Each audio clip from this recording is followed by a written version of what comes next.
شهور دلوقتي. 5 اشهر. دي المتابعه الثانيه اللي هي في المتابعات اللي هي كل 3 شهور. طبعا. انت جيت دلوقتي الحمد لله، انا ببص على الاشعه بتاعتك زي ما قلت لحضرتك، قلت لك اشعه تلفزيونيه. الكبد تمام، الطحال تمام، المراره تمام، الكليتين تمام، المثانه مكتوب نورمال يعني طبيعي بنسبه 100%. تمام.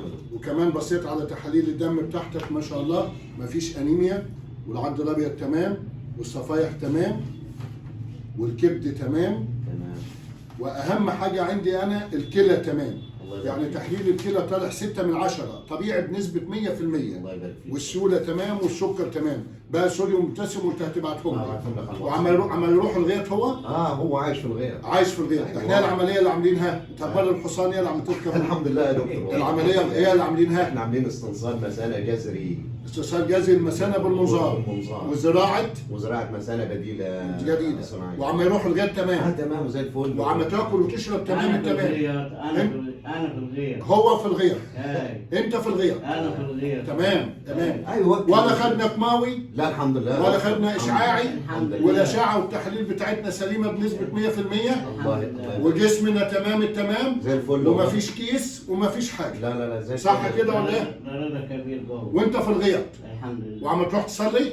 ان شاء الله. الجمعه بيروح يصلي برضه ولا؟ بالنسبه للميه النقطات دي تمام. انا لا بالنسبه للميه. في النهار بس. واقف عن الصلاه. لا عايزينك تمسك. قالوا ايه؟ قالوا تتوضا وتصلي برضه. تتوضى وتصلي برضه. وانت الوقت برضه مش في جزء بتخش الحمام ولا كل لا ما في لا في كتير. في كتير يعني انت عم تخش الحمام. كتير. يعني دي نقط بسيطه. لا. ان شاء الله باذن الله احنا دلوقتي 5 شهور. تمام. باذن الله الزياره الجايه هتكون بعد 3 شهور، يعني هنكون كملنا 9 شهور من العمليه. صح. ان شاء الله باذن الله هتكون تمام التمام. لكن انت لازم تتوضى ولازم تروح. هي نقط ولا مش تمام معايا؟ لا نقط. وانا التعليمات اللي قلتها لك بالليل ان انت لازم ما تشربش شاي بعد المغرب. لا ما هو في شاي خالص. وتصحى تخش الشاي الحمام. مش ما اشرب نهايه. اشربه بالنهار. انا ما اشرب حلوه وخلطه.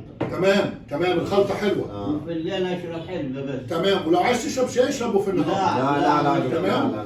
واهم حاجه لما تخش الحمام برضو تدوس على سوتك عشان لو في اي لا مرض. بيصفر. وانت الحمد لله التحليل بتاعك تمام لان مفيش اي التهابات. ما هو لو ما كانش بينزل كان هيبقى فيه التهاب. الله يبارك فيك. انا مش هكتب لك اي علاج. ماشي يا دكتور. يعني اي علاج مش هكتبه. ما فيش مشكله. وعلاج بخير ان شاء الله. بعد انت سليم بنسبه 100% ما شاء الله. التعليمات اللي انا جايلها لك ناكل كويس، نشرب ميه كتير، وانا مبسوط ان انت بتتغذى كويس. لا الحمد لله يا دكتور. انت عم تاكل ايه؟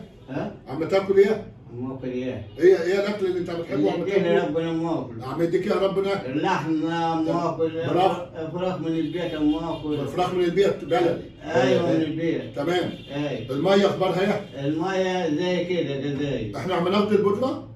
شغاله. لازم نمشي البودره لمده سنه. والله. ايوه ماكلها من المحلول الماكل. اللي هي البيكربونات دي عم تحطها له على ايه؟ على شوبس. المحلول ده حلو على شوبس.